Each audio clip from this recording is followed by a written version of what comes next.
Welcome back to the A-Stream here at the Rainbow Six Major here in Sweden. My name is Jess Goat and I'm joined by Fresh yet again. I can't seem to get rid of him even though I keep desperately asking to replace him. You actually called me Fresh Goat earlier, Jess. That is what everyone is touting as our duo nickname is Fresh Goat. Usually It's a mixture of both, but we've managed to get like most of our names into it. Yeah, it's a long one. Pretty good, yeah. It could use a little bit of work. If you guys have a different duo name, please do at us so that we can work out a better duo name. Since it's seeming like I can't get rid of him. So speaking of things I can't get rid of the fact that we have a very important game coming up in this third match. The last match didn't quite have as much stakes as this one will. And of course, we'll bring up roster number 1 for you so we can start talking about these stakes and the teams at hand for our game number 3. You can hear Emmy yelling very loudly in the background. Why? Because on both streams, there's a lot of stakes. And Soniqs, they still have a very good opportunity to be North America's last chance, well not last chance, one of them. Second to last chance, Second but to ultimate last chance. to make it into the playoffs. And I've done a lot of dunking on the NA region. You have. I believe, Jess, I believe Oxygen can do this. Oh my god, Yeti, you are the epitome of like sex appeal. Look at him. Really? Look at that. I mean, Whatever floats your boat, Jess. This man has never looked more like he is about to absolutely destroy another team. If you want to look at a man that deals with pressure well, they are up against it. Soniqs are up against it, on the brink of being eliminated from this tournament, and yet he's just there, cool as out, with the sunglasses on, headset over. Wow. You know what, they do say that the blue light glasses are very effective. I myself have them because I have bad eyesight and I just don't wear my glasses. You wear your glasses like the good person you are. And Yeti is showing us that under the right conditions, if you wear the right protection going in. It's like he's got Siege at 10 and skiing at 12. You know what I mean? Yo, when you've got Siege at 10 or Scrims at 10 and a ski lesson at 12, you got to dress like the man He's Yeti. prepared. I mean, he's a snow Yeti. Snow Yeti, It there we makes go. total sense. There we go. Well, Makes sense. that is your team of Soniqs, one of the last hopes for North America. And they all look very seriously ready to go because they know the stakes of this match. They know that they could poise themselves to make it into the quarterfinals of playoffs on the 12th of November. But on the other side are their opponents, and they are unbeaten in their group. They were the world champions and still are the world champions for now. It's your team from Latin America, Ninjas in Pyjamas. And I've seen some debate on Twitter about whether they should be here at all. Remember, they finished 9th out of 10th in the Stage 3 domestic season. They are a benefactor of the LATAM system and the points format and the way that works. But that doesn't change the fact that you have to go through Copa Elite 6, win the playoffs to get here, and you have to get here and turn up in groups, which is exactly what NIP have done. They are already in playoffs.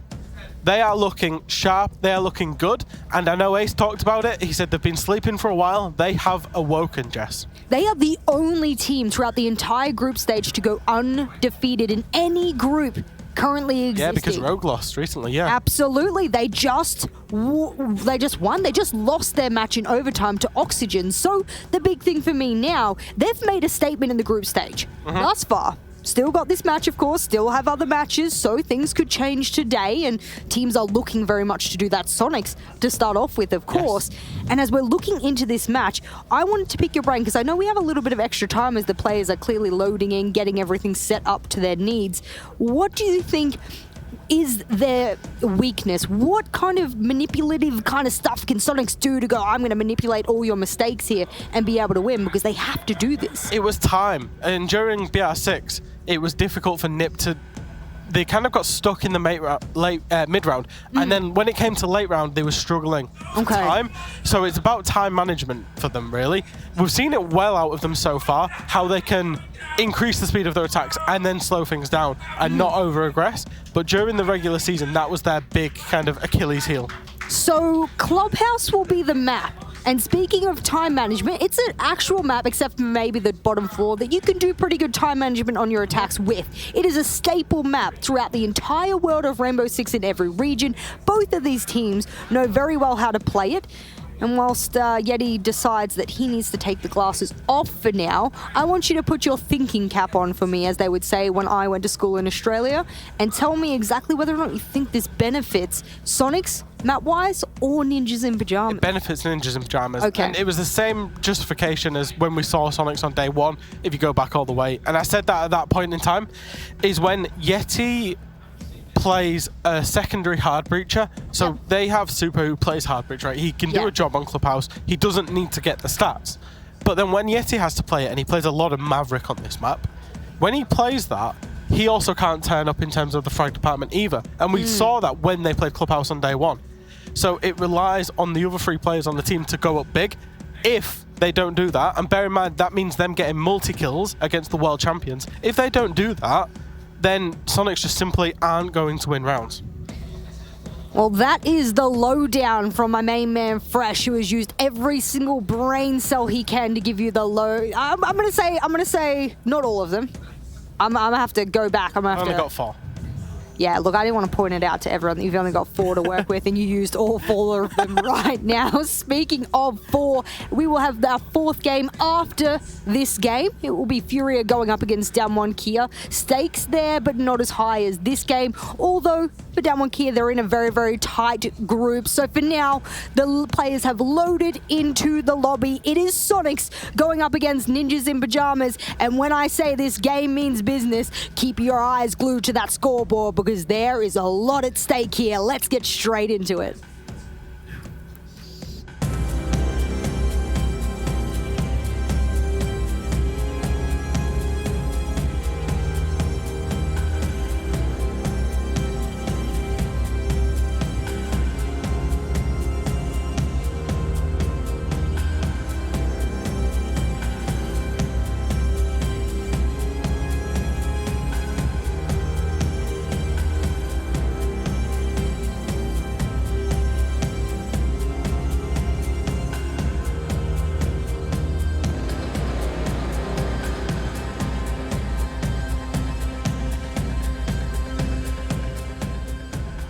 All right, everybody, it's time to get underway with Soniqs versus Ninjas in Pyjamas, the undefeated NIP.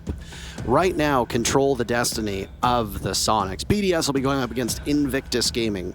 Unless the greatest tragedy since Macbeth happens in front of our very eyes, well, then BDS probably get some points. Yeah, Parker. So last time these 2 teams, they scored it all. There was a 2-7 for NIP on Bank, but that was day 1 Soniqs. You look at the stats right now, 18 to Soniqs, 82 to NIP. But I'm gonna tell you guys a little secret here. Day 1 Soniqs weren't a very good team, but day 2 of Group Stage Soniqs looked like a potentially great team. They ended up picking up some W's. And yeah, there was a 7-4 against IG on Chalet, and they picked up a 6-8 loss to BDS on Coastline, so a very close match indeed. I want to see if Soniqs can keep doing that. They've been banning Thatcher Kite pretty much every single map, so they're hopefully will be following up that pattern for consistency. NIP though, show us the money, the Maverick of the board. That's gonna play a big factor, and now the question for the Thatcher comes in as well. Those are the 2 most key operators for the map of Clubhouse, which is the map that we are about to enter. Sophia gets picked off instead, leaving the Thatcher open in what I believe is the first time for Soniqs at this entire event. Correct me if I'm wrong. I mean, I don't have that number, I don't have that data in front of me. Here's another interesting ban. A bandit. Bandit. So, okay, so this is actually interesting. So the bandit is how you typically want to go about juggling the walls when the Maverick is being banned. That's now taken off the board, and the Kai gets followed up as well, which means the only form of deny for the defenders will be the mute. And the Thatcher is open. So this is actually, with a very high potential, going to be an attacker-favored Clubhouse, as you can shred through any bomb site. There's not going to be that many obstacles for you, and I would say CCTV and Gym are probably going to be your 2 strongest bomb sites, but NIP does not care about those passable facts. They are just opinions in this point in time. They will go down the basement, but they will bring out the mirror, which I think is a great choice, especially seeing as you can bunker down and sit tight. Valkyrie is open, and the IQ does get shown from Gurxer, but chooses to go onto the grenade grenades, which makes perfect sense seeing as they have no other explosives if he didn't. Now, what's at stake in this matchup was discussed briefly by other caster pairs and the analysts as well, but why don't we break it down for you for just a second here. Ninjas in Pyjamas undefeated. They have made it into the playoffs. They will play on Friday. BDS are the team currently in second. Ninjas in Pyjamas play them later. BDS has never been able to beat Ninjas in Pyjamas, so assuming that BDS loses that one, their matchup against Invictus is a must-win. Now, Invictus is 0 points. They have not looked like a strong team, and BDS should be able to cut through them like a knife through butter, a hot knife through butter even. It can be dull, it can be a cold knife, and they'll probably still cut through the butter of Invictus. Which means that if BDS wins in regulation, it doesn't matter what the Soniqs do, they're out. Because at this point, the Soniqs come into today with 4 points on the board. 4 points. They need all of the 6 that are remaining in order to get 10 points to jump over top of BDS. Yep. If BDS gets 3 points, or because BDS has the tiebreaker over the Soniqs, if BDS goes to overtime and wins against Invictus, that is still enough as well. BDS must lose against Invictus in order for something here to happen for the Soniqs. And hey, what is this? Okay, Kansan gets the first kill, but that is a big brain play that we just saw happen from Kamikaze. Oh, I love that construction wall. You can make so many shenanigans happen, especially towards the roof, which normally attackers, they're safe up there, especially on that rappel, but that will be changed this time around. Grixer gets shot in the back, and that's a nice pick for NIP to bring it back to an even man count. Early aggression and early roam from them, jammers up above. We've seen this many times before. We call this the SSG roam. However, it's not as hard committed as typically. There is no Muzzy, there is no castle. It'll just be a mini version of that, but it'll do a lot of damage, especially on that timer. We're already halfway through the round now. Looking downstairs as defense, Mira is available for both teams, and she will likely have a high presence and a high pick rate in this matchup. Yeah, the Mira is gonna be one of your key elements for some of these bomb sites, just because you don't have many other win conditions outside of that. Of course, with the Maverick being gone, breaching certain walls will be hard, you think, but we have this very unique situation where the Bandit and the Kaid are both banned while the Thatcher is left open. So, as I said earlier, I do think this plays in the hands of the attackers, but it all comes down to execution, which Clubhouse as a map is typically all about, regardless of operator bans. You have the tools in your arsenal to deal with pretty much every single bomb set, but you gotta do it the right way, otherwise you're not gonna win. So SQ obviously didn't like what they were thinking, so they'll change some things around. And now the assault begins on the bottom floor bomb site. They're down Grixer, so those grenades that you talked about were removed. Gone 6 also unavailable. And they'll look longingly towards the basement bomb site. Ninjas in Pyjamas have only given up the Melusi. Nothing really terrible. Mute Jammer stopping those X-Kairos from going off on the Black Mirror as we now get toward the final moments of this round, and it's incumbent upon the Soniqs to be quick enough to get in and do some damage. Right now, they don't really know where they're going to go. Assault that church wall, but you haven't been able to open it up. Pino's Nitro Cell connects on Moto, but Super's in. Sidearm out. He needs to plant, but he doesn't know if he's good to do it. Kamikaze coming in, and he'll be able to take out Super. No! The sidearm master! Rexon needs to stop Pino. Pino's all by his own, but where are you looking? They had no idea, and it's very easy for Nip to collect onto Super. A valiant effort from the IGL, but it doesn't go anywhere near far enough. Super pick up some kills with that 5.7 pistol in hand. I actually do like what Soniqs are doing towards the back end of the round, but not the beginning of that execute. I don't think there's any reason to drop that motor hatch, go down to the bottom main stairs, open up the wall in back B where Super entered from, and just get in. You can keep a man above on the vertical holes, holding the mirror window and holding the motor flank, and that flank was crucial as both the last 2 remaining players of NIP came from that direction. Sure, Super made work of the first person, but the second one ended up finishing the round in favor of the opposing team, which of course Soniqs would have liked it to go the other way around. So it seemed a bit indecisive, it was a bit rushed, they were low on time, and that was due to the early roam game from NIP doing a good job at stalling it out and making Soniqs work really hard for that execute. making them work for every single kill. And, well, Super's 2-0 tally, as I kind of surprised. He must have been downed, by the way, which is what would have stopped him. Either that or he got off at the last second because the kill didn't actually come out.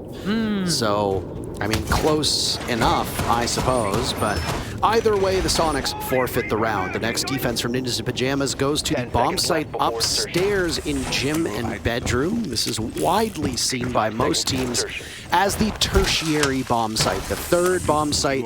It is not always a go-to. So the fact that Nip is going here on their second defensive attempt is quite telling. Yeah, I think this definitely speaks into the point of the operator bans. When you don't have the bandit and the kite is off the board, the Thatcher is open, the only way to stop that server wall from going kaboom in the first 10 seconds is a single mute jammer, and that single mute jammer will be met with multiple EMPs if needed. Hopefully only one should be required. So I actually like this gym pick from NIP. They understand the operator situation at hand, and I also do think it's nice that they're not bringing the mirror, as you tend to just play really passive behind them, and we've seen so many grenade kills from below in other games this tournament so far, just eliminating those players, and it's basically just a free kill. So NIP working with the map control and the movement that allow them to seek out the gunfights that they want. And that jacuzzi wall's already been opened up. Super taking charge here in this matchup, as now the CCTV wall will be opened as well. Allows for smoother sailing from the attackers to be able to get on in.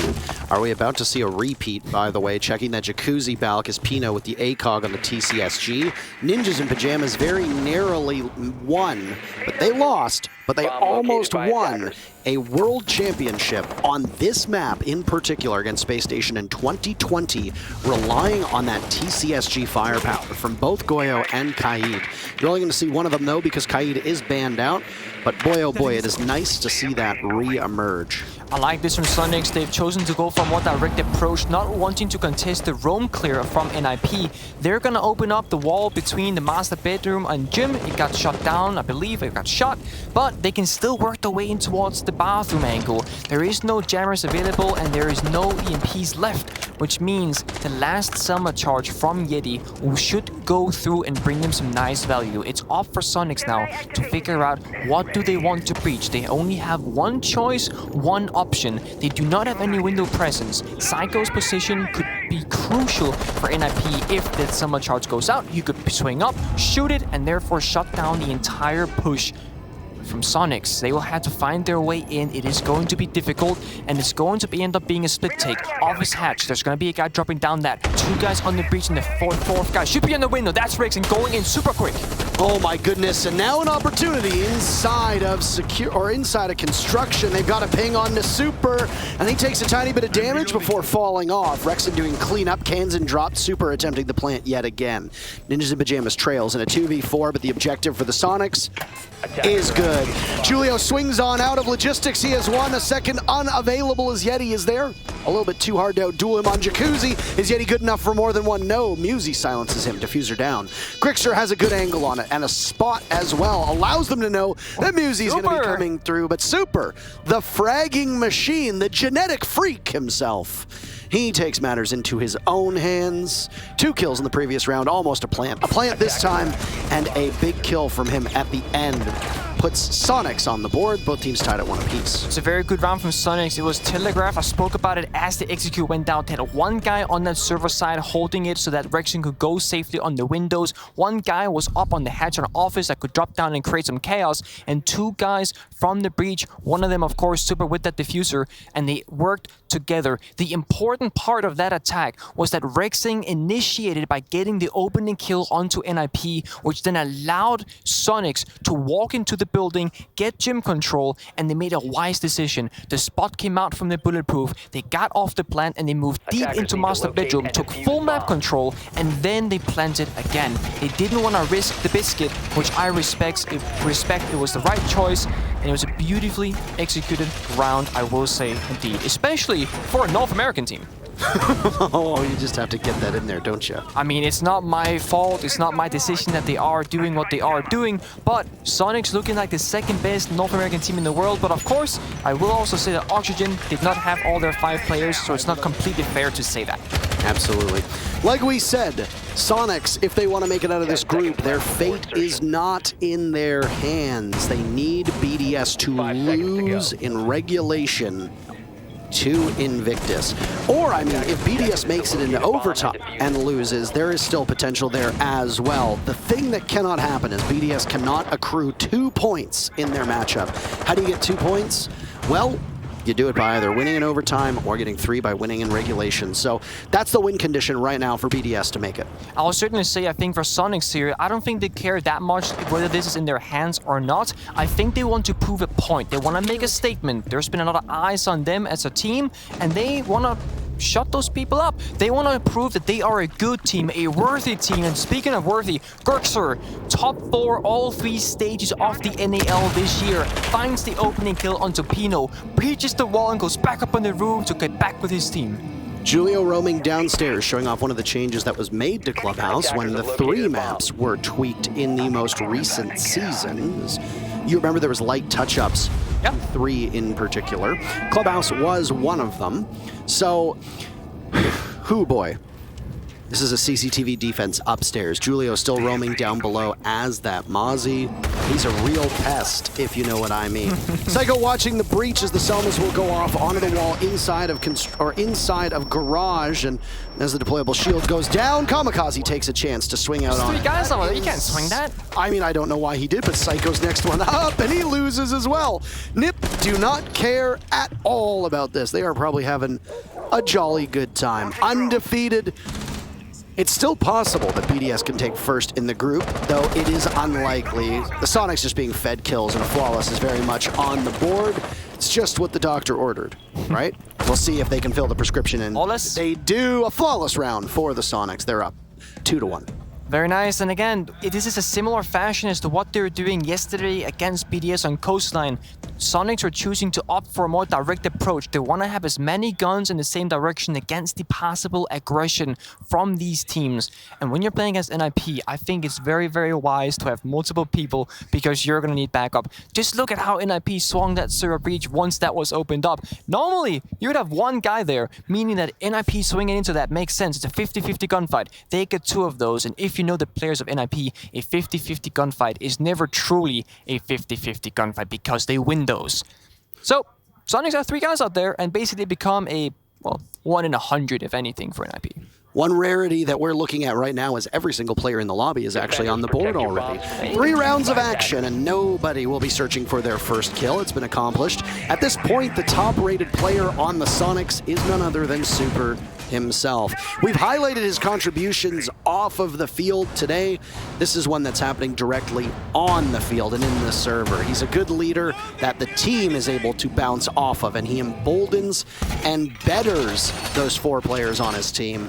While he himself might not be there and active in the fragging department today, he's shown up. I don't know what he ate. I don't know if he had a good breakfast. Maybe he ate his Wheaties. I'm not quite sure. But Super's here, and Super is performing quite well. 4-0. 4th round, by the way, and we are still here on the NIP defense. Down below, they're going to have another attempt at Church. The first time, it was quite successful. The Soniqs got picked off early. They struggled to open up that Church wall. They didn't know how to deal with the denial that was there, and NIP just simply pounced upon it. But if you recall, NIP trailed, but because of the poor coverage of Super as he was trying to get that diffuser down, the Soniqs lost the round. Yep. It was very close and it was a valiant effort. Now, Soniqs have to make it up. They seem to start off the same way, which tells me they have a plan. Either it's a bait or they're gonna stick with it, but I don't think they're baiting anybody this time around. They want to clear out this map, gain the control, maybe find a kill or 2 of their own, but what matters the most is that sub 30-second execute. Last time it was a bit messy. Things did not go as planned, so this time they'll have to dot their I's and cross their T's. But first comes the unclear. Musi making rotations, moving back around. Psycho with assistance from Blue, and Yeti spots out both players from NIP looking to fall back. Now, the engagement might come out here as Yeti might take the swing. All 3 players from NIP. We spoke about the... Now Yeti gets the end of it, but he says no, but Pino says yes. Takes out his head, and the opening kill for the first time this match so far goes in favor of NIP, as Soniqs has found all 3 in the previous rounds. Bit of sloppiness there from Yeti as well to re-engage, knowing knowing that he didn't have the perspective advantage with the way that you are on that rappel. Your body is going to show up through that open panel, which the defenders will see before your line of sight then emerges. Yeti knows this. He's an experienced player. That's a bit of a rookie mistake. I don't know what he was thinking. Maybe he thought that they had been chased away, but I don't think he was expecting 3 players to be there either, so. Perspective, it really matters how you hold the angle, whether you're close to the wall or far away, especially because in Siege, you can lean. Default keybinds are Q and E on your keyboard. Of course, some people use the mouse. Those people we call freaks. Normal people, smart people like myself, and hopefully Parker as well. I lean on my mouse. So does Gio. So does Gio on TS. Gio isn't even here. That he will not defend you, he will not have to get a word in this discussion, but Grixer will get a word to his team that there is a mute creeping around inside of church. I think SSG should opt for a kitchen hatch scenario, all that soft wall and back B, because this mirror window is going to be trouble. They have the EMPs, the Selma charge comes out, they're gonna get rid of it. C4 from Pino might hit the mark, or it might just miss. He chooses to wait. It's not his opportunity yet, but if he finds the right moment, he could find a lot for his money. 30 seconds left, Nick, with 9 players still alive in this server. And again, the Soniqs are going to run headfirst into this brick wall, slowly chipping away at the utility from Ninjas in Pyjamas. But man, oh man, there is no tension right now. There is absolutely no hurry. Pino feeds his bullets right into Grixer. Super picks up kill number 5, but not more than that as Julio swats him away. Diffuser surrendered, but there's way too many angles to look at. Kill holes aplenty. Rexon good enough for 1 onto Julio. He's going to stat pad, but add a loss and a death to that as well. Well, that's it for this bomb site. They won't be going back down there. Church goes twice on this defense in favor of Ninjas in Pyjamas. Yeah, I think we can add another reason as to why he's called Super, because if anything, he's like Superman. He's like dodging bullets. That shotgun point blank didn't even take him out, although it did do a fair bit of damage. Sonic in that late round basement attack is struggling to find the openings. They tried this time around with more time on their hands. They cleared the jammer, they cleared the mirror window, but once that happened, it kind of stalled out. Pino hit close on the breach, swung out and killed Yeti, and it was a nightmare there from forward. I do think, again and again and again, I think it's so hard to challenge Church, especially if you're low on time. There are so many corners, so many power positions, and they're not running a whole lot of grenades because they choose to bring the IQ, which is a good idea looking at the operator lineup from NIP, but you just have less tools to work with for these power positions. This is a bar stock defense, by the way. All 4 bomb sites now being played by Ninjas in Pyjamas, and this is an intriguing one. The couple times that we've seen teams attempt bar stock, it has not been particularly fruitful for the defenders. But some small changes to this map, like we said, make it easier to potentially defend. We'll see if NIP has what it takes. They are a crafty team, they are a strong team in the strategic department, and I would argue even stronger in the shooting one. Both of those will work very well on any bomb site, but sometimes things are just indefensible, and sometimes bomb sites cannot be defended as well.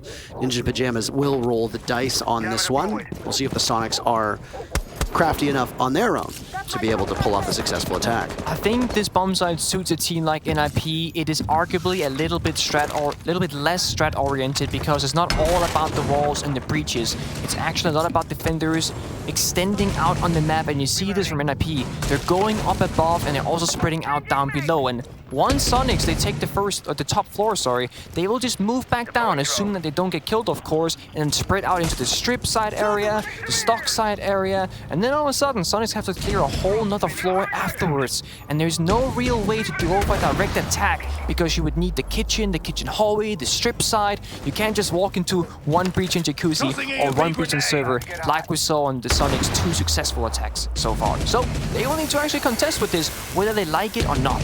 EMP going off as the mute jammer on Jacuzzi wall has been disabled for a moment. And now Grixer will hunt for more electronics from above. The EMP that we used to see on Clubhouse way back, as strong as it was, you just drop it on the roof, blows up the electronics for good.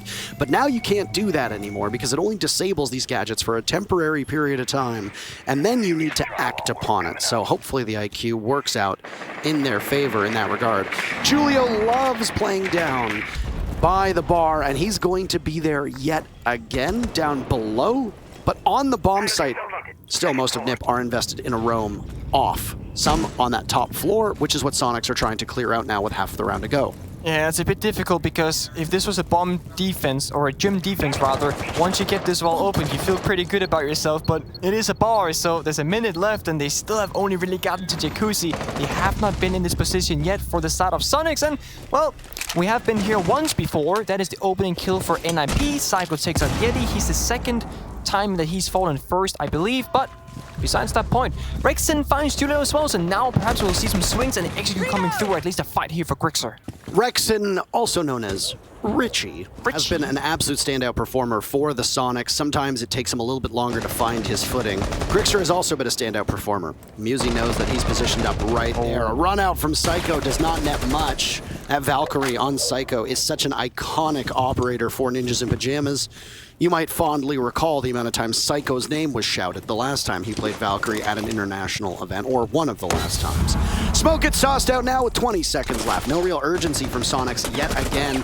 They do some damage to Kamikaze, whose yokais might still be up and very much in play.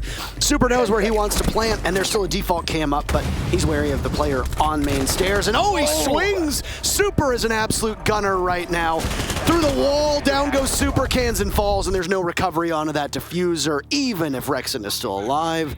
It's 2 in a row, and Bar stock works out for the defenders of NIP.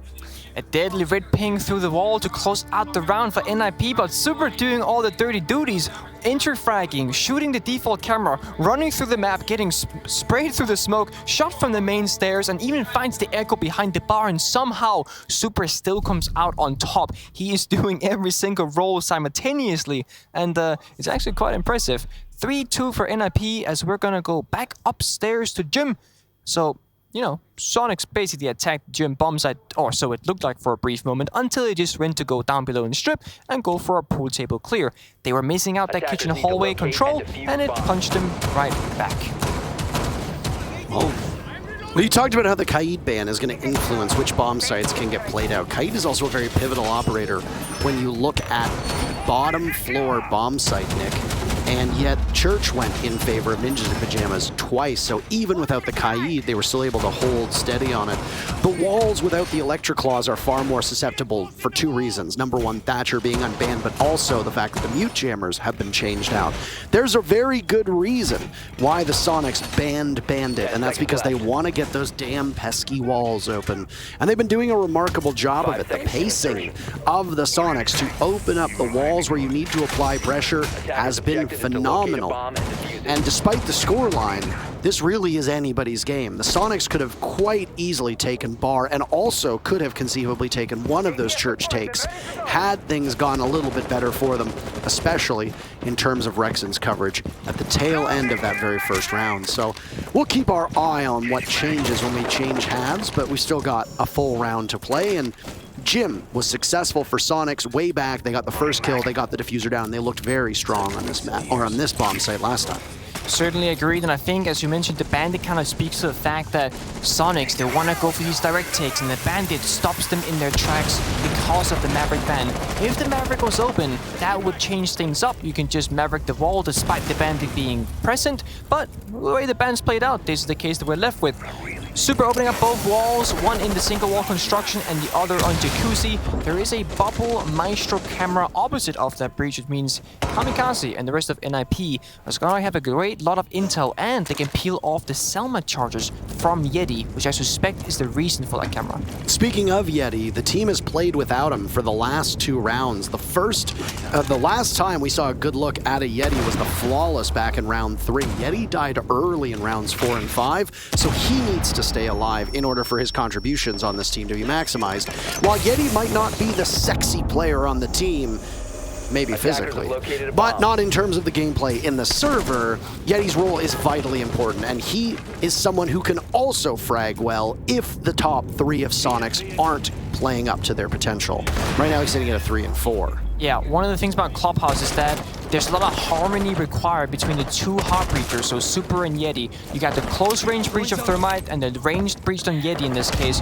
Could be the Ivana, could be the Ace. Of course, here we see the Ace, and of course the Thatcher. So out of 5 players, you have 3 that are super important for the strategical part of the game to breach out those walls, and then you have Grixer with the grenades, or Kansan as they play 2 sets of grenades in this case. So everyone is extremely important for the round to go on. No one can really afford to die, but you also need to work your way inside the building, which causes deaths. But you see the execute, Grixer jumps into construction, and now Yeti will make his way in the breach as well. Down goes Psycho. Grixer gets that lead-off pick, swings around and pulverizes Julio. Really strong play by the Soniqs to take this up. So Musi, realizing he's at a deficit, he's going to have to swing, but his attention is elsewhere. Pino, wonderful play with the TCSG, gets one, but he doesn't get out of there alive. Kamikaze in on it as well, and now he'll need to clutch out. 1v3 for Kamikaze. Super getting the diffuser down. The 6-2 Super, by the way. But unfortunately for Super, you're not going to be able to stat pad. Nothing to go with your cost, and no objective, because guess what?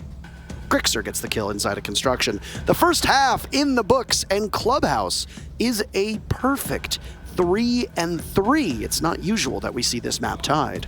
I want to give a lot of praise to Grixer on that final round. He jumped in through construction window, he found 2 kills, and instead of overstaying his welcome and being aggressive, he dropped down the connector hatch, walked all the way back up the white stairs, and came back into connector. And that's crucial because he could just have been another casualty, as he had no backup from his team. He was only meant to find 1 kill, he managed to find another, and then chose that that is exactly what I needed to do, if not more. I am no longer needed, I can drop down below and keep that man advantage going, and the fear in NIP's head as they don't know his whereabouts. CCTV is where we are headed. When NIP played this bomb site, they did not bring the mirror, but Super wants to say, hey, let's shape up the map a little bit different. And there's many different ways to approach the mirror on this bomb site. The first variation is that you can put them below into lounge. Kinda requires a castle. You see this wall right here into garage. That's something you can do. You would need a castle to help out those angles, so that's not what we're gonna see as there is no castle on the board. All 4 walls in garage being reinforced. So, where did the mirrors go? Well, the catwalk wall is not gonna be it because it was reinforced from the inside, so we can nullify that. On the breach we go! We've seen this a couple of times before, and Kansan has the impacts, Yeti has 1 spare as well. You can then use the mirror window by opening it to deny the breaches that might come through from NIP. So it's almost like a bandit, but it's explosive and it's a little bit safer as you can do it from a distance. Let's talk about the tail of the tapes before this round gets underway. That first half, by the way, for Ninjas in Pyjamas, their rotation was to go to church twice, gym bedroom twice, CCTV once, and bar stock once. The bomb sites that they won were church twice and bar stock once. Those top floor bomb sites where we see Kaid and Bandit be so crucial were won by the attackers. No wonder when those pivotal operators were taken out by both NIP and the Soniqs. So I imagine the struggles on that top floor will likely befall Soniqs. They're going to be in tough shape. I don't know how they're going to recover, frankly. Mute is likely going to be a mainstay on most of these defenses. They haven't run with it this time. You noted the mirror pick. Somebody's got to go to take that spot, and I think this was the decision to be made. First minute now in play, and well, the Soniqs are still roaming. I don't know if they know that Yeti's in this position. He knows someone's up there, and it's Kansan to assist. What a play that was. There's still somebody else down there, though, so Yeti's got to be very wary of who could be playing on Repel. Musi's not too far off, and the Soniqs find the first pick yet again. That was a nice harmony between Kansan and Yeti. It looked like Yeti was in trouble for a brief moment, but Kansan says, I got you, buddy. Finds the opening, kill into Julio. That is the Thatcher off the board. Now, unfortunately, there is no wall deny, there is no mute from the side of Soniqs, so these EMPs are not technically needed, although they are always nice to have on hand. Musi with a yellow ping coming out, cooking up that grenade, tosses it. It goes wide, but actually, in fact, the bounce off the wall finds Yeti's booty, and he will fly away. Rexon playing the smoke on the catwalk with the FMG in hand, not something we see very often. NA actually likes to do this a lot, though. They like to stick different players up there. Bosco's done it a couple times. Rexon falls to Pino, still taking charge, looming large inside of garage on that catwalk position. 3 players from Soniqs. The last 3 remaining are all in the same spot inside of Cash, and that's a beautiful nade by Psycho to do some significant damage. Kansan and Grixer will look to hold down the fort. Adrenal Surge goes out. Julio's still the only person who's died on NIP's side of things. They haven't got the control that they want at the bomb site, though, and if they try to go through it, Kansan will be there, prepped and waiting. He gets droned out, but he knows that someone is going to aggress because of those spam marks going in. He loses the fight to Pino, as so many people do, and Kamikaze takes out Grixer. Like we said, taking this top floor seems to be easy peasy lemon squeezy for the attackers, and that continues. No team has been successful on defending the top floor thus far on Clubhouse. Yeah, especially without the mute being played, of course, it is a choice that you can make. But outside of that, I think the crucial part of this round that really went in NIP's way is that they got the catwalk control incredibly easy with all things considered.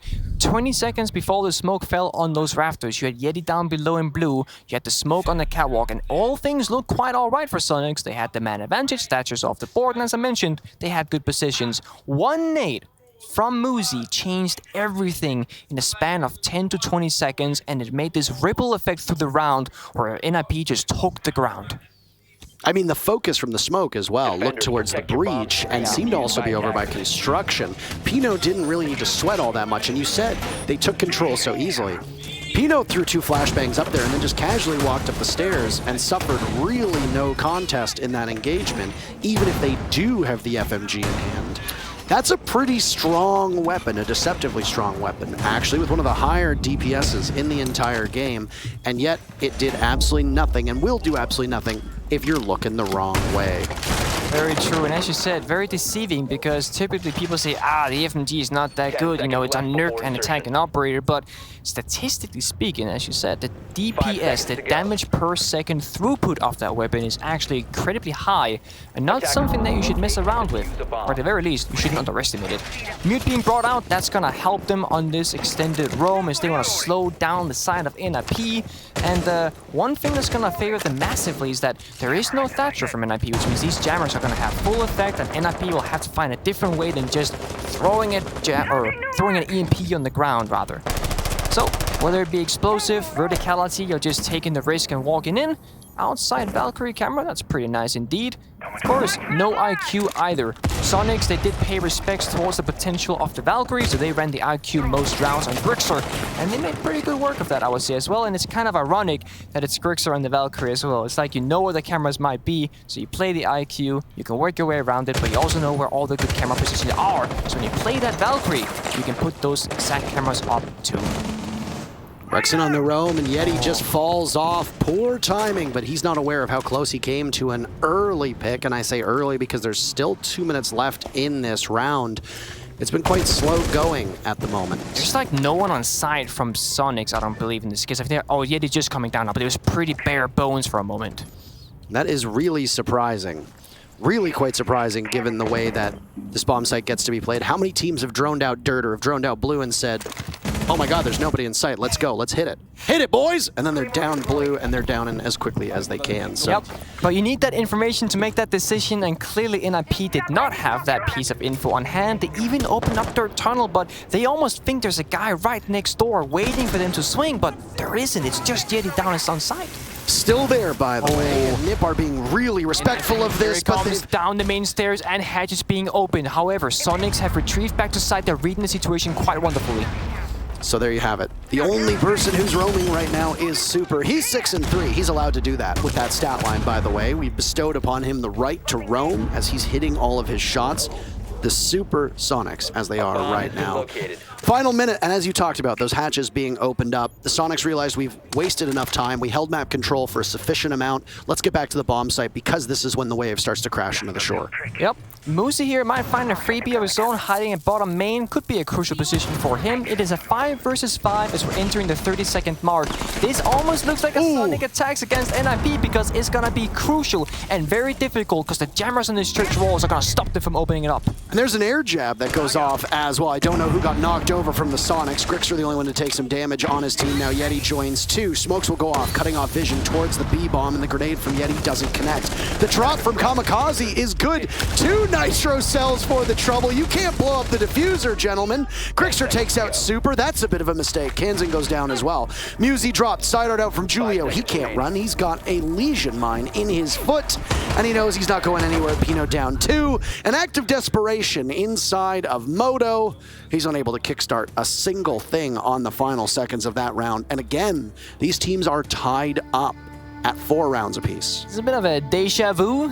Similar fashion, sub 30 seconds, can't open up what they want to do. NIP opted for that kitchen hatch drop, which I would argue that Sonic should have done. The difference maker here is, however, that Sonics were ready for it. They had 3 people holding the hatch. The dirt door was closed, which is a great idea to do, as the walls and dirt were left soft as well. That way you know if someone's gonna be in there. It was Pino on that Hibane, I believe, so once you open up that door, well, they know his whereabouts. He has to reload before going through, and it kind of disjoints the entire push. Once NIP dropped down the hatch, they got shut down by Yeti. 2 C4s came out and a team kill from Sonics, but it didn't really matter. They had the stronger positions, and NIP didn't really have a solid way into that bomb site. It gets chaotic. It does get very chaotic. It gets absolutely chaotic. So, as we have seen throughout the course of this match, the bottom floor is money. Three defenses of Church down below, all 3 successful on behalf of the defenders. The tough point for both of these teams are those 2 top floor bomb sites.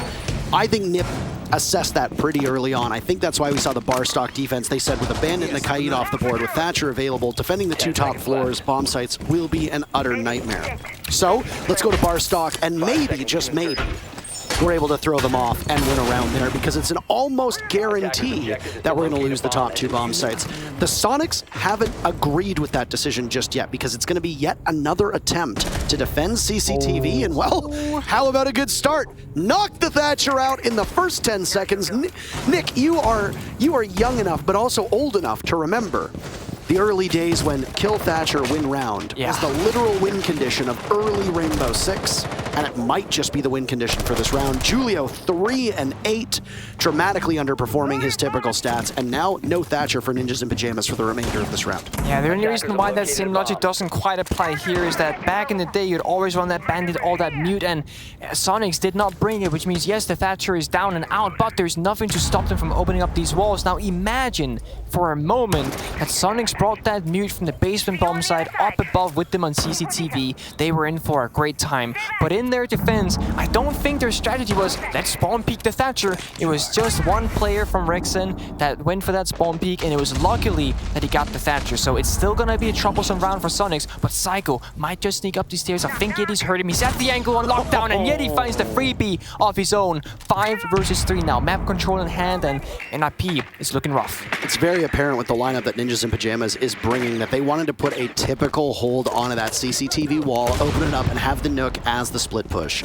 But, I mean, it's very tough to do that when you don't have the Sonics worried about the main push. You know that unless they go underneath and get any potential denial that might be present, or deal with anything, in this case there is no denial that is here on the Sonic side for the 2nd time in a row on this bomb site, but you know that you're not going to be able to open up those walls as easily. You're not going to be able to take care of all of the gadgetry that's around. And the thing is that while the Sonics aren't running denial, to great effect they are running the Valkyrie cameras. They always seem to know where Ninjas in Pyjamas are. And I mean, all they know is where Kamikaze is, and he's outside.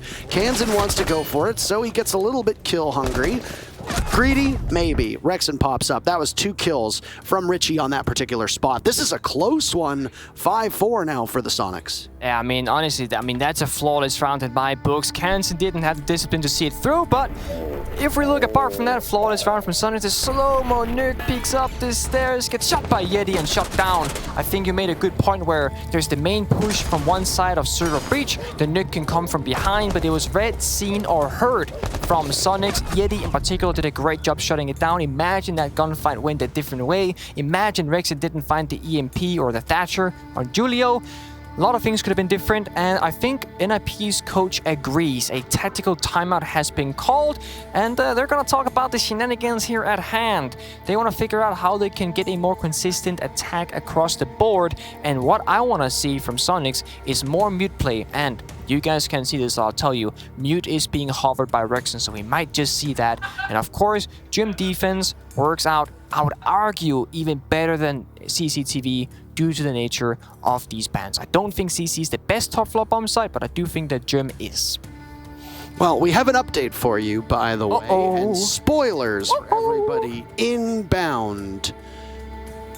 This match no longer of the same significance. As it may surprise you to hear, Team BDS have qualified for the quarterfinals on Friday with a commanding 7-1 victory over Invictus. That means that the Soniqs are joining 2 other North American teams and going home. NA, known as Near Airport, seems to be living up to the billing. Unfortunately for the Soniqs, despite a hell of a match against NIP, and they are really pulling out all the stops to defeat the defending world champions.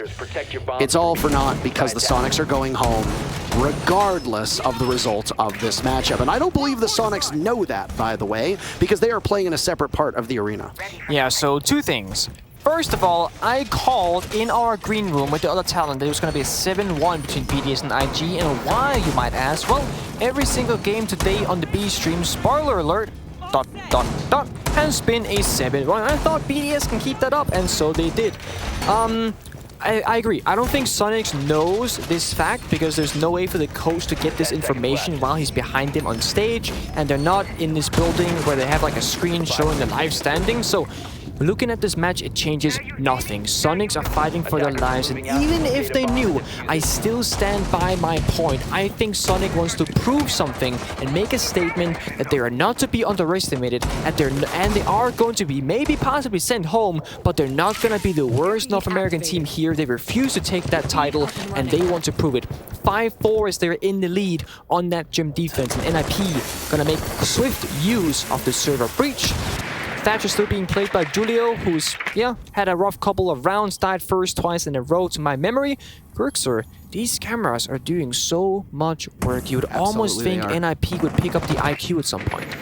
I mean, this is something that we've had issues with NIP in the past. One of the more memorable matches that we casted was all the way back on Coastline, Ninjas in Pyjamas versus FaZe Clan. And what did Nip Dot do? Nip got destroyed by FaZe Clan, 7-0 at SI to send Nip home. And what happened with Nip? They were getting overrun by a Valkyrie, throwing cams outside. FaZe Clan were just eating them alive. And what did Nip never do? They never ran an IQ. Now, as for whether they need an IQ or not, it appears that the Soniqs needed a little bit more than just a Wamai on this one, because the grenade catches Rexon, down he goes. Ninjas in Pyjamas get that very first pick. They've got half of the round to work with at this current moment, and while they're taking their sweet time and not doing too bad of a job of getting this map control on the gym bedroom defense that we see from the Soniqs. Yeah, and I want to also point out that I said that they should pick up the IQ, but I also want to defend NIP here and any other team that follows that same trend. But Psycho says not yet. Let's take a quick peek first onto Yeti. That is a nice second kill for NIP on this round. Back to my point is that it's very hard to fit the IQ in your lineup because you have to sacrifice something important. The heart breach, the grenades, or the EMPs. Remember, Soniqs didn't really play the Thatcher, so therefore they didn't really need that space in the lineup. They could run the IQ more freely without sacrificing anything crucial. Now, Soniqs with a minute left, down 2 players on this gym defense, looking kind of rough, and I would say NIP are happy with the time score right now. A minute left to work with is plenty. It's more than they need. Now, Soniqs need to find isolated targets off the side of NIP. They need to even back the man score. Otherwise, there's just too many angles to watch and too many things to cover. Super tries to make it happen, but not so super right now as Moosey finds his head. Now, Grixer on a mission as well as the last man standing from Soniqs, because Julio is back in the map on this round and finds Kansen. Has to swing the connector door, does not win the gunfight. Flawless round for NIP, and maybe that timeout was all they needed to bring back the momentum in their favor.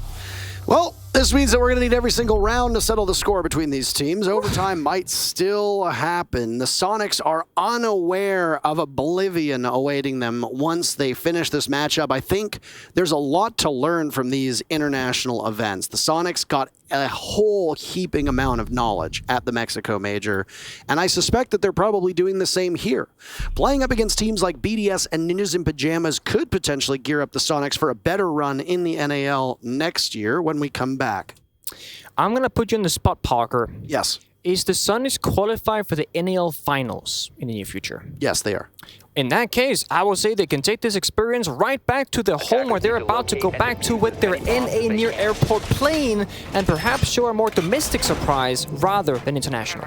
Well, I mean, we've spent so many years talking about the big teams in North America. For a period of time, NA was dominated by that Continuum and Rogue roster that then became Evil Geniuses and Rogue. And there was always Elevate and that Elevate core that would then later become, you know, Reciprocity, or, well, technically that team kind of blew up. So where do they go? What's the spiritual successor to it? That's very much up for debate. But those cores, the core of that roster that you had with Laxing and Skies sticking together for as long as they did, those were the teams we always talked about. Slowly, NA started to get a little bit less top-heavy. But for years, you competed against them. It was almost always that Rogue and CTM team with every now and then flip side. NA has expanded now, and now there are 5 teams in North America that are capable of competing on an international level. Now, I know that the word capable might seem a bit charitable here because NA has performed very poorly at this event, but what I mean is that they are usually topping the region and they can go toe-to-toe, and even if they lose, they can still keep it interesting. Yeah, you know, Parker, Americans always talk about how free they are, and I never quite understood that as a European myself. No, but after playing North America for multiple years, I finally understand NA is just so free.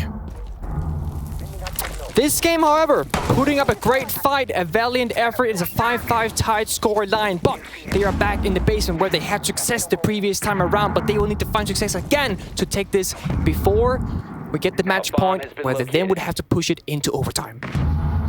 1 minute off the clock now as Julio creeps on up. He sees that proximity alarm, but no more. It was thrown over towards dirt. I don't know if they heard it. It certainly seems like they did.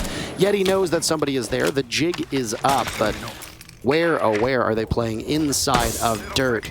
All those magnets being taken apart, as if you don't use your throwable to get them, you can just simply shoot away at them, and it's quite that easy. The Soniqs are hunkered down on the bomb site that has not yet looks like the floor is just rappelling down into the bomb site.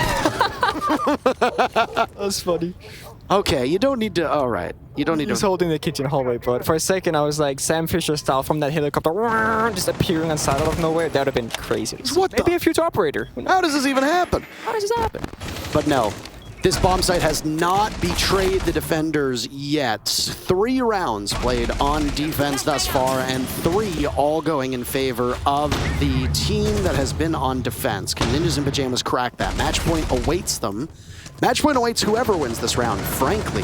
But if Nip are able to buck that trend, which looks very likely with these first 2 kills, then something good can happen, and we can see that streak break. Still a minute to go, and there's some firepower from the Soniqs. Julio softened up, but so is Grixer, as he searches for his 2nd kill. Down from Kamikaze as Rexon finds his marks. 3v3. Julio and Rexon on low HP. Grixer on low HP now as Rexon is punished, vanquished to the Shadow Realm. More work will need to be done from Grixer, but that's it! It's almost a flawless round again for Nip as they find the very first attacking victory on the bottom floor bomb site, and it's match point for the Brazilians. Yeah, and what looked very tight became very free. No pun intended with the previous statement, but now Soniqs will have to take it into overtime if they want to bring this back around. Again, the points granted to Soniqs, if they were to into overtime, they will get 2 for an overtime win, 1 for an overtime loss. It won't really make a difference. NIP, again, guaranteed for playoffs. They probably don't care too much about the points either, but both teams do want the title of a winner of this match. And we see something different coming out from the side of NIP, as they're looking to bring out the Flores. Not something... Oh, I take that back. They're 6ing it away. They had the Flores in the previous round to open up that dirt tunnel, but it was also the first time that we got to really get a good look that's at actually, that operator. that is a true point. Remember, the Flores was repelling. Yeah. Oh, he was, yeah. You know, short-term memory, it's like, maybe that's why I retired, because I kept asking the same questions to my teammates. Are like, we just spoke about this. So perhaps I should pay more attention on my own behalf and clock that inside my memory. I will try my very best. So will Soniqs. They're going to go back up onto CC where, well, there hasn't been much success up here just yet. I don't believe it has been won by either team yet, based off my statistics. So that means that Soniqs have to break that curse to get the first dub, and they're not looking to do much different in terms of lineup. They still don't bring the mute. Yes, the thatch is open, but maybe it will spawn pick him again. Who knows? I imagine similar mirror windows will be placed in Kansen. Now, on the Valkyrie, it's been Grixer, it's been Kansen, it's back and forth, outside cameras. every single round getting that juicy information, and they will need to work with that. Rexon trying a spawn pick once again. Can he find Julio on that Thatcher? That is the question. He fires away and then he falls off. Nobody in the line of fire, so say goodbye to that opportunity. And you've given your position away, and that's information as well. They know that somebody's playing inside of Garage. And we're gonna peekaboo down for the Feetsaroos here on Stock Kennel's door. Psycho about this 51 window. That is one way, by the way, if the bandit was open, you can throw a grenade from that window into the server racks onto this wall and destroy the bandit battery and maybe get a kill. Not needed this time around, as bandit's off the board and banned out by Soniqs, so the wall will get opened up really quickly and swiftly from NIP, and they look like they know what they want. There goes the wall as well, opening up ever so gently. Not gently when there's explosives involved. Rexon here on Catwalk is going to be the focus for me in particular. If you recall, on the CCTV defense before, NIP did not struggle at all to take that map control. They breezed their way through Garage and then up the Catwalk. And it wasn't Rexon in that position. It was the smoke playing off it with the FMG. If you remember, back turned, looking over the deployable shield. Super with a late mirror window, now understanding where the execute is coming in, and he'll have a good vantage point to look towards Garage. Yeah, I love that. Keeping one mirror window in your pocket. We spoke about them in one of the previous matches where you can put down the first one, but keeping that second spare means you can use it with knowledge, knowing where the push will come from. Now it all comes down to Rexon on this catwalk, but I say that, but look at the flank from Yeti. It gets shut down by Psycho. He is there. He wants none of it, and now Rexon is all alone inside of catwalk rafters, and he will need to go absolutely huge for Soniqs if he wants to save this round. Well, Yeti down again. He's been the opening death now on numerous occasions, but it gives Nip a little bit of breathing room, and they will now hit the juice and run in as best they can. Musi sustaining some damage. Kansan out for the fight here. Musi wants none of that gunfight play. Gets the adrenaline surge in and boosts up the rest of NIP. Pino checks the injury, super shuts it down. Refract coming in from Soniqs, but it's still dire. They need more help. Rooks is on the way from Master Bedroom. Second nade from Musi down below. He makes his way back up. 40 seconds left.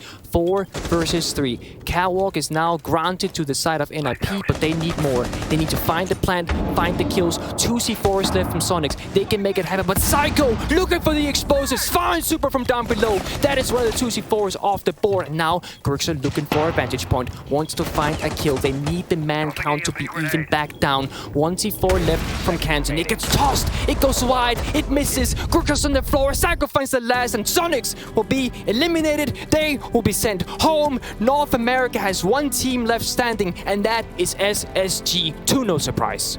Now Ninjas in Pyjamas still undefeated in regulation, 5-0 for the defending world champions, looking like the best team in this event thus far. And undefeated. They've got the statistics to back it up. The only team that has not gone to overtime or lost. This has been a remarkable event for NIP, and I feel like there are so many storylines here, Nick, that we aren't really focusing on Ninjas in Pyjamas as a team, but we absolutely need to. They could go 6-0, undefeated in groups, as they go up against BDS later today. Keep in mind that BDS has never been able to topple Ninjas in Pyjamas in these international competitions. So, if NIP really wants to give them the gears, this could be an easy 6-0. And I gotta say, after all the chatter about, oh, it took us a while to get used to the recoil, and oh, we had some shakes in Mexico, this is Ninjas in Pyjamas proving to everybody that it was a one-off. The best team in the world at SI, the world champions, are back, and they're here to put everybody on notice. That they are, and I'm not gonna lie, I had my doubts going to this event. I thought NIP was actually on a downfall because of their domestic play, but now we can go to think that there are saving strats, which I know a thing or two about, and I will say they've done a damn good job at that, pulling out a flawless record so far. Keep an eye on them as they face BDS later, but not just yet. We got a break for you ready, and then the analysts will be coming in to totally dissect that matchup. Unfortunate for the Soniqs that even with this loss, it didn't matter. They were already eliminated because of BDS's 7-1 victory over Invictus earlier. There's plenty of matches, more to come, so sit tight. We'll be right back.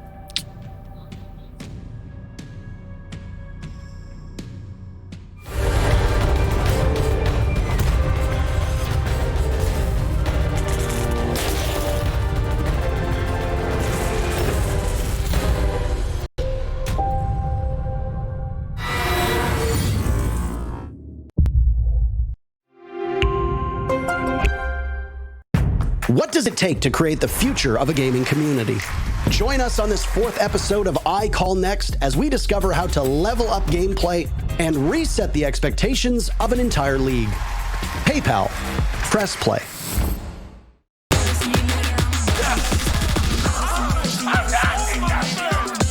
Easy going right there. One more to go.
Welcome back to The Desk, ladies and gentlemen. My name is Jess Goat, and I'm joined by Fresh here at the Rainbow Six Major in Sweden. And I think it's probably not a surprise that another North American team is on the plane home soon, I'm going to say. But I do want to say that NIP is undefeated so far, so it is not unheard of that Soniqs would struggle against a formidable world champion level team. And actually, it didn't matter the result of this game because BDS came through. They got that win. Oh, wow, this man doesn't care about your spoilers. He wants you to get absolutely spoiled before you can even... Wow. Is that not a rookie mistake or what? Well, ladies and gentlemen...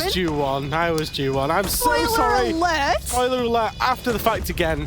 Sheesh. No one's ever going to trust our duo again. They're not going to call us Fresh Goat. They're going to call us Get Out of the Desk Goat. Get off of the desk, Goat. I'm coming up with something else. We're not inside the desk, we're on it. Get off it. I'm on 3 boxes, by the way. Yeah, so you are. Speaking of, but we unfortunately just spoiled for you the fact that BDS won their game very comfortably against Invictus on the other stream, which means that, of course, Soniqs cannot accrue enough points to be able to catch up. And as all of these replays raid across your screen, something that we really should point out is that Soniqs put up such a heck of a fight. They knew going into this match that, of course, they wouldn't know the outcome of the BDS game, which was going on concurrently with theirs, and they had to try their damn hardest just in case there was still an opportunity. They did put up a hell of a fight. They did. But it's the same old from Soniqs. We saw this in Mexico, and we're seeing this here, is that what have they got to shout about from this major? They beat a team with a coach on, and they went 3-3 against 2 good teams, 2 better teams than them. See, I know you see a particular part of Soniqs, but I have a soft spot for them because I enjoy objective-based play, especially on I have a soft spot. You know, the way they play, and when in NAL, they look like world beaters. They come internationally, and they can't mix it with the good teams. It's a bit of a shame because this is a well-rounded roster full of great leadership and objective potential, and then some serious gunners. There was quite some fearsome replays throughout that package just then. Unfortunately, it's a consistency game here for Soniqs for a lot of their players, as you can see in the match summary right now. Kansan, who oftentimes pops off, then has really lull games. Same to be said about Yeti. I mean, the whole roster right now. I mean, if Super is one of your top fraggers, there's a problem. Yeah, Super has actually been fragging. Considering his NAL stats, he's done so well in the kills department, but that also means that there's other players in the team that haven't been. Switching it up, going across to Nip though, 5 regulation wins out of 5. Yep. This team is world champions for a reason. Yep. They are just so composed even when it looked a bit shaky, it looked like Soniqs are going to win. They find 3 rounds out of the bag right there at the end to win it, and again in regulation. They've not gone to overtime. They've not been beaten yet. Well, the World Championship team of Ninjas in Pyjamas is hoping to be able to zoom their way through as they are confirmed for the playoffs. For this group, that does confirm every team. Just so you guys know, and I have it on my list here, I'm not getting it wrong. Ninjas in Pyjamas are through to the playoffs. BDS are through to the playoffs. And of course, the 2 remaining, Invictus Gaming and Soniqs, cannot go any further. Speaking of, did we manage to work out whether or not that match would go in our favor prediction-wise? I mean, our predictions don't really mean anything, but I like to beat you in things. You do like to beat me. We are very competitive. So let's have a look at who got things right and wrong. We all got the Rogue Oxygen game wrong. That's okay. It was max OT. So did chat. I saw the socials being like 92% to Rogue or something like that in that game as well. So Pengu took a stab in the dark there for Soniqs. He was the one that believed in them, and I almost changed my prediction earlier on as well, knowing full well that I thought Soniqs might be able to pull this in the bag, be the only team to be able to take advantage of NIP, but that wasn't the case. So far, you and I, 2 out of 3. Not too That's bad. not too bad. Not too shabby. What I will say is Pengu's later on in the day, he's deciding to take just the opposite stand of what Parker's gone for. I did hear that Parker had asked him, and I'm going to out Parker here. He did ask Pengu, what did you put in your predictions? And then pretty well went the other way. So I okay, so it was Parker to Pengu, not Pengu to Parker. Correct. So I know there was like a Chiefs pick and something else in other areas as well. And just so you know, for the Australians out there, I am very hurt in my heart to say that I don't think he picked it because he genuinely believed it. He picked it because it was the opposite of what Pengu did, which is very sad. And I mean, he just wanted the opportunity to dunk on his duo, right? Yeah, I mean, go nuts. That's what you want. We've gone rather similar, but that's okay because we're coming up to the halfway mark of today's games. This is the last day of the groups here at the Sweden Major, and well, that means that you are going to learn exactly who will go on to the big stage here, and I hear it's a very, very impressive one. Before we go though, let's update you on the standings as they currently exist, because this is, as I said, the last day of the groups, so you need to know your top 2 teams. Group C, done, solidified, nothing will move around. This is exactly what you will have coming out of Group C. Ninjas in Pyjamas and Team BDS will be moving into the quarterfinals, but we still have Group D that can absolutely shake things up. There's a lot of close contenders in that one. The top 3 there vying just for any spot in that top 2, and it doesn't really matter. They just want in. They just want in, and it's worth saying for Group D, it's coming up next. Literally every single team in that group can still make the playoffs. There's nobody in, there's nobody out. Everything is in contention, so keep your eyes on both streams coming up next. Well, there you go. That's the standings as they currently exist, and you and I are splitting off here. We're splintering off because you will go have a little bit of a break before you kindly end the day for us. I get my man Milos in here, and we'll do a couple more games together before I can then go and enjoy my rest. We're getting an early night tonight. I am getting an early night tonight. Well, I say that, I'm going to prepare all my notes for the playoffs because you and I will still be here for the playoffs, which is such a beautiful thing to say for your very first international event. I'm like the proud mum who's like, hey guys, it's his first international event. This is incredibly exciting for me. It is a pleasure to have you by my side, my dude. And of course, we have many more games to go, so don't go anywhere. We'll be back shortly with some more Stream A games.